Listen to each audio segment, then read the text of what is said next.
Why did Coco Gauff argue and Laura Siegemund cry the last time they faced off?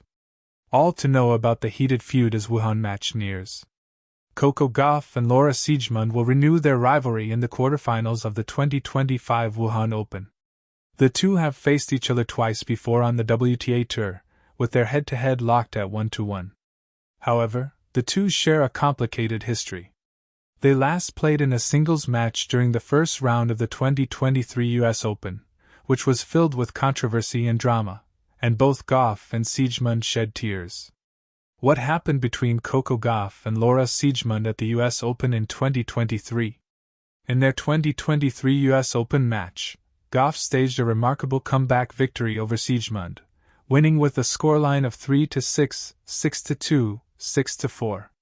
In the match, the world number 3 became frustrated with Siegemund's lengthy service preparations. During the third set, Gauff confronted the chair umpire, tearfully requesting that time violations be enforced against Siegemund. In light of the Americans' protest, the crowd supported the home favorite and booed the German during the match. Gauff didn't hold back to voice her frustration to the chair umpire, emphasizing that her opponent wasn't ready to receive serve on multiple occasions, saying, "She's never ready when I'm serving. My serve, she has to be ready." What did Coco Gauff and Laura Siegemund say after their match at the US Open?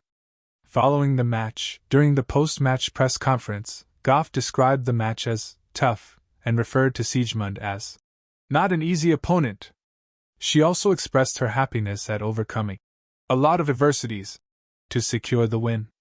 "It was a tough match. I wasn't playing my best tennis.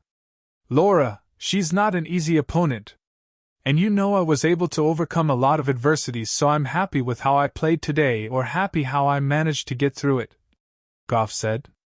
In her press conference, Siegemund shared her feelings of being treated poorly by the crowd, stating that she felt like a zero and a cheater due to the boos she received as the crowd rallied behind Gauff.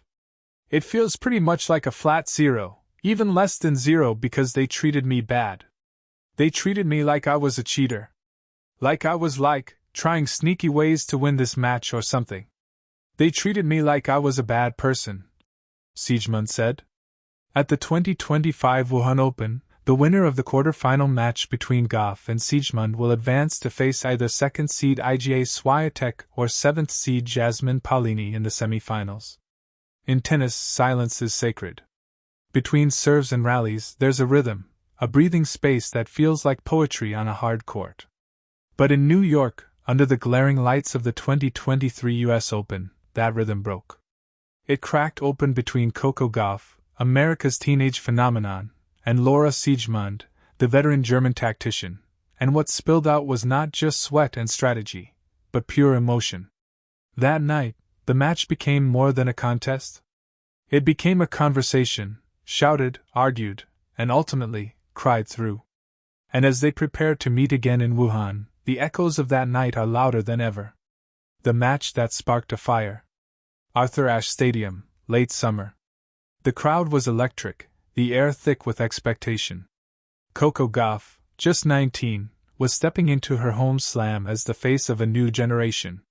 Laura Siegemund, 35, had come armed with guile, slices, drops, and a mastery of time itself.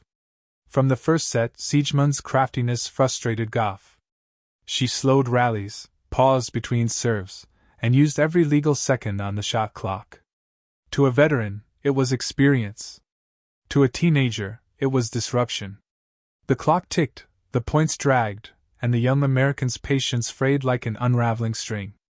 The crowd began to groan. Gauff's eyes darted at the chair umpire, wondering why the rules, those silent guardians of order, weren't stepping in. Still, Siegemund moved at her pace, a metronome of resistance. When Gauff finally exploded, it wasn't just anger, it was exasperation, tinged with disbelief. "She's never ready when I'm serving," Gauff pleaded at the chair, her voice cracking under the weight of injustice. "How is that fair? I'm waiting every time." It was raw, human, and fiercely honest, the kind of outburst that turns a tennis match into a moment of truth. The boos, the tears, and the unseen pressure. As the umpire hesitated, the crowd took sides. The chants of, "Come on, Coco!" grew louder. Each delay was met with jeers. The stadium wasn't just watching, it was participating. The tension had escaped the lines. Finally, a time violation came. Siegemund, stunned, argued back. To her, it wasn't gamesmanship, it was survival. The rhythm Gauff wanted to restore was the very one Siegemund had spent a career disrupting. To be booed, to be painted as the villain, was more than she could bear. By the end of the night, Gauff had triumphed 3-6, 6-2, 6-4. But the scoreline told only half the story. At her press conference, Gauff was poised, even reflective. "I was just frustrated," she said. "I felt like I wasn't being treated fairly. But I'm proud of how I handled it." Meanwhile, in the bowels of the stadium, Siegemund fought back tears. "I am very disappointed," she admitted. "I feel like I'm treated like a bad person. I didn't deserve that reaction."